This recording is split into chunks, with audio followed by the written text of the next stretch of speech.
चंद्रशेखर आजाद। भारत के सहस्रों वीर सपूतों ने देश को स्वतंत्र कराने के लिए हंसते हंसते अपने प्राणों की बलि दे दी। चंद्रशेखर आजाद भी उन्हीं में से एक थे। इस पाठ में इसी वीर क्रांतिकारी की शौर्य गाथा को प्रस्तुत किया गया है। काशी के जिला मजिस्ट्रेट की अदालत में बड़ी भीड़ थी। भीड़ के बीच से हथकड़ी से जकड़े 16 वर्ष के एक बालक को 4 सिपाही बड़ी सतर्कता से लाए।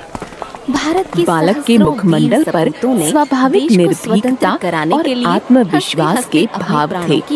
अदालत में पहुंचने पर बालक की हथकड़ियां खोल दी गईं। इस पाठ में इसी वीर क्रांतिकारी मुकदमा आरंभ हुआ प्रस्तुत किया गया है। मजिस्ट्रेट ने पूछा, तुम्हारा नाम क्या है? बालक ने सगर्व उत्तर दिया, आजाद। तुम्हारे पिता का क्या नाम है? स्वाधीन चकड़े 16 तुम्हारी माँ का क्या नाम है? बालक को आजादी। बड़ी तुम्हारा घर कहाँ है? बालक के मुखमंडल पर स्वाभाविक निर्भीकता और आत्मविश्वास। तुम काम क्या करते हो? भारत माता को स्वाधीन कराने की साधना। हथकड़ियां खोल दी गईं। ऐसे बेढंगे उत्तर क्यों देते हो? जानते नहीं ये अदालत है? मुकदमा आरंभ उत्तर सही है। क्या तुमने सिपाहियों पर हमला किया? मजिस्ट्रेट ने पूछा। हाँ, तुम्हारा नाम क्या है? सिपाही सत्याग्रहियों को कूट की ठोकरें मार रहे थे और गालियां बक रहे थे। तुम्हारे इसे 15 कोड़े लगाकर छोड़ दो। तुम्हारी माँ का क्या? बालक कोड़े खाता रहा और हर कोड़े पर भारत माता की जय के नारे लगाता रहा। कोड़े खाकर जब वह जेल से बाहर निकला तो उसका पूरा शरीर लहूलुहान था। बेढंगे उत्तर क्यों देते हो? किंतु उसके चेहरे पर शांति और दृढ़ता थी। यही बालक महान क्रांतिकारी चंद्रशेखर आजाद के नाम से प्रसिद्ध हुआ। और गालियां बक रहे थे। आगे चलकर चंद्रशेखर आजाद हिंदुस्तान सोशलिस्ट रिपब्लिकन सेना के प्रधान सेनापति नियुक्त हुए और उन्होंने क्रांतिकारियों के एक दल का गठन किया जिसमें सरदार भगत सिंह, सुखदेव, राजगुरु, बटुकेश्वर दत्त जैसे सदस्य थे। पर शांति और दृढ़ता थी। यही बालक चंद्रशेखर का बचपन गरीबी में बीता के नाम से प्रसिद्ध हुआ। आगे चलकर 14-15 वर्ष की अवस्था में वे विद्याध्ययन के लिए काशी गए। सेनापति नियुक्त हुए। सन 1921 में जब काशी में असहयोग आंदोलन चल रहा था, चंद्रशेखर भी उसमें सम्मिलित हुए। राजगुरु, बटुकेश्वर दत्त जैसे सदस्य थे। महात्मा गांधी पर उनकी अपार श्रद्धा थी, परंतु अत्याचारों को चुपचाप सहना उनके युवा मन ने स्वीकार नहीं किया। 14-15 वर्ष की अवस्था चंद्रशेखर आजाद और उनके साथियों के मन में यह विचार उठा कि सरकार को आतंकित करने के लिए सशस्त्र उपायों का भी सहारा होना चाहिए। उसमें सम्मिलित हुए। यही सोचकर क्रांतिकारी आंदोलन छेड़ा गया।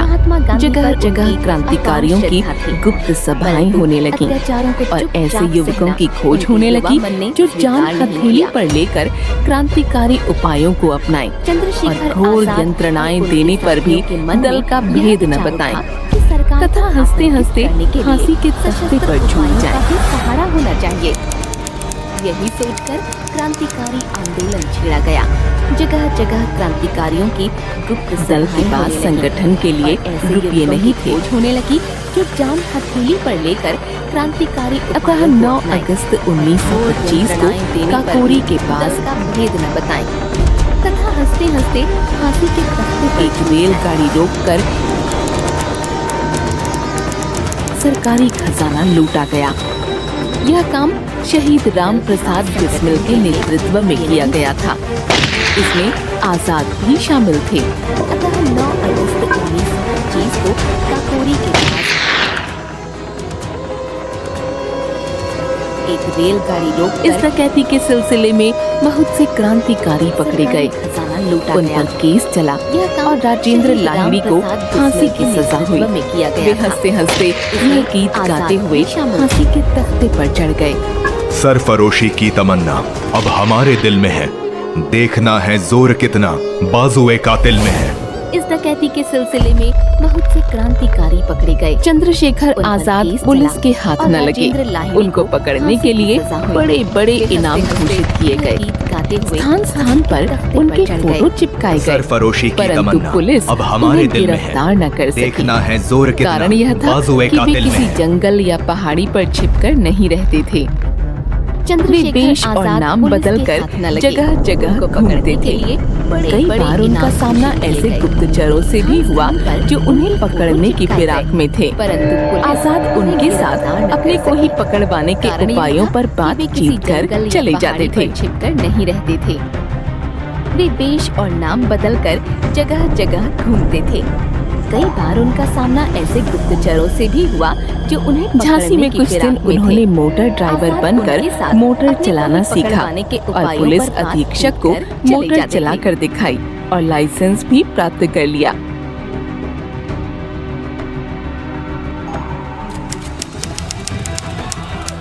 झांसी में कुछ दिन उन्होंने मोटर ड्राइवर बनकर मोटर चलाना साइमन सीखा कमीशन का और विरोध पुलिस करते हुए अधीक्षक को पंजाब मोटर केसरी चलाकर लाला दिखाई लाजपत और राय को लाइसेंस भी प्राप्त पुलिस ने कर लिया। लाठियों से बुरी तरह पीटा था।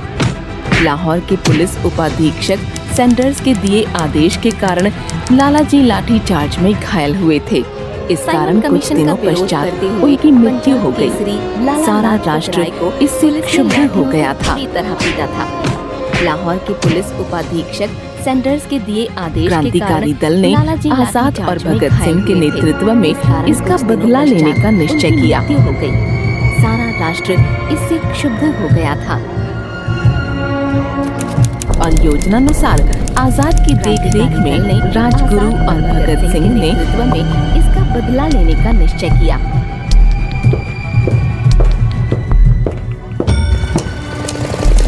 और योजनानुसार आजाद की देखरेख सैंडर्स को गोलियों से भून दिया। सिंह ने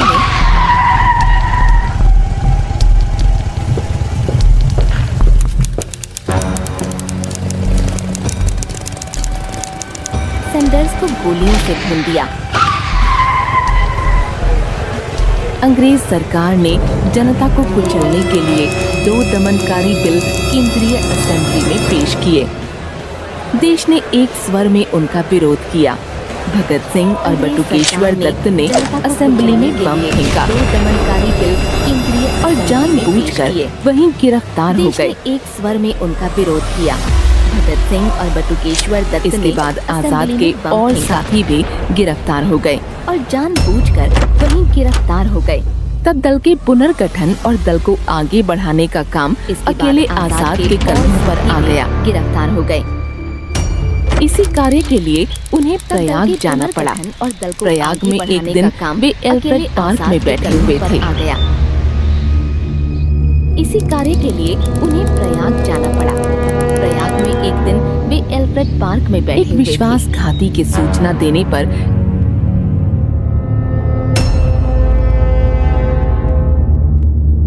विश्वासघाती की सूचना देने पर एकाएक पुलिस का एक बड़ा दल वहां आ पहुंचा। एकाएक पुलिस का एक बड़ा दल वहां आ पहुंचा।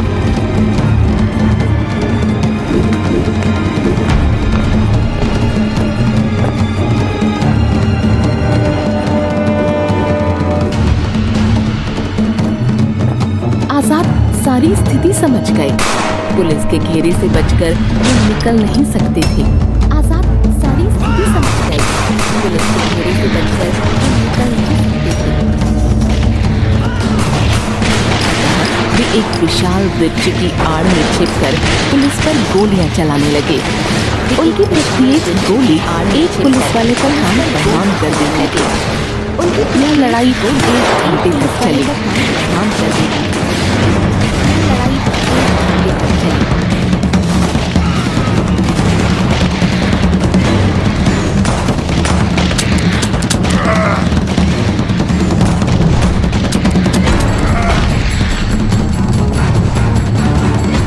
जब उनके पास सिर्फ एक गोली बची जब उनके पास सिर्फ एक गोली बची तो उन्होंने उसे स्वयं अपनी कनपटी पर रखकर अपनी जीवन लीला समाप्त कर ली।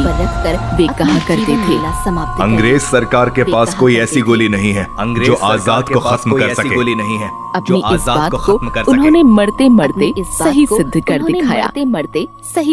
दिखाया। आजाद वीरता की मूर्ति थे। स्फूर्ति उनके अंग अंग से झलकती थी। वे निर्भीकता के साक्षात स्वरूप थे।